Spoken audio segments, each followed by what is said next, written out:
வாழைக்காய் வறுவல் எப்படி செய்யறதுன்னு பார்க்க போறேன். அதுக்கு 6 வாழைக்காய் வாங்கி வச்சேன். வாழைக்காவை எடுத்து தொலியை சீவி தண்ணிக்குள்ள போட்டு வச்சுக்கிடணும். இந்த மாதிரி இப்படி வெட்டி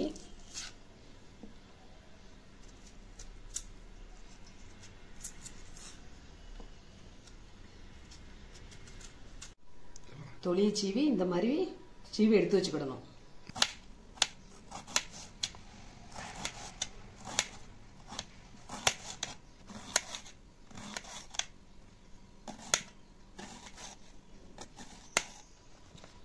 ரவுண்ட் ரவுண்டா வெட்டி இந்த மாதிரி தண்ணிக்குள்ள போட்டு எடுத்து வச்சுக்கிடணும்.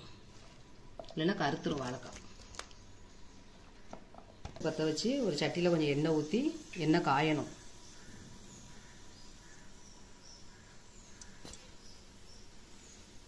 சட்டி நல்லா காஞ்சோன்னா கொஞ்சம் கடுகு போட்டுக்கிடணும். கடுகு உளுந்து இருக்கும். கொஞ்சம் வெங்காயம் வெட்டி வச்சுட்டு அதையும் போட்டுக்கணும். போட்டு கொஞ்சம் வெந்த பிறகு நம்ம வாழைக்காய் வெட்டி வச்சுட்டோம்னா தண்ணிக்குள்ளே போட்டு எடுத்து வச்சுருக்கேன். அந்த வாழைக்காவை அதில் போட்டுறணும்.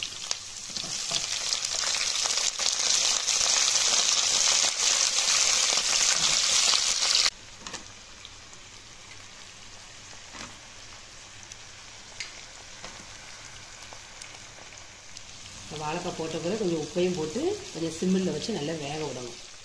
வாழைக்காய் வந்து வாயு, அதனால் 2-3 வெள்ளைப்பூடு எடுத்து தட்டி அதில் போட்டிருக்கேன். கொஞ்சோண்டு மஞ்சள் பொடி, மற்றபடி உங்களுக்கு காரம் எவ்வளோ தேவையோ அதுக்கு தக்கன போட்டுக்கோங்க. நான் ஒரு 1½ ஸ்பூன் போட்டிருக்கேன். போட்டு நல்லா கொஞ்சம் கிண்டி விட்டு இன்னும் கொஞ்சம் மொறுமொறுன்னு வரணும். கூட கொஞ்சம் எண்ணெயை ஊற்றி மொறுமொறுன்னு வர அளவுக்கு வேக வச்சு எடுக்கணும். வாழைக்காய் வறுவல் ரெடி. இதை நீங்கள் செய்து பார்த்து எப்படி இருக்குன்னு எங்கள் சேனல் கமெண்ட் பண்ணுங்கள், லைக் பண்ணுங்கள், ஷேர் பண்ணுங்கள். சப்ஸ்கிரைப் பண்ணாதவங்க சப்ஸ்கிரைப் பண்ணுங்கள். அப்படியே பக்கத்தில் இருக்க பெல் பட்டனை கிளிக் பண்ணுங்கள்.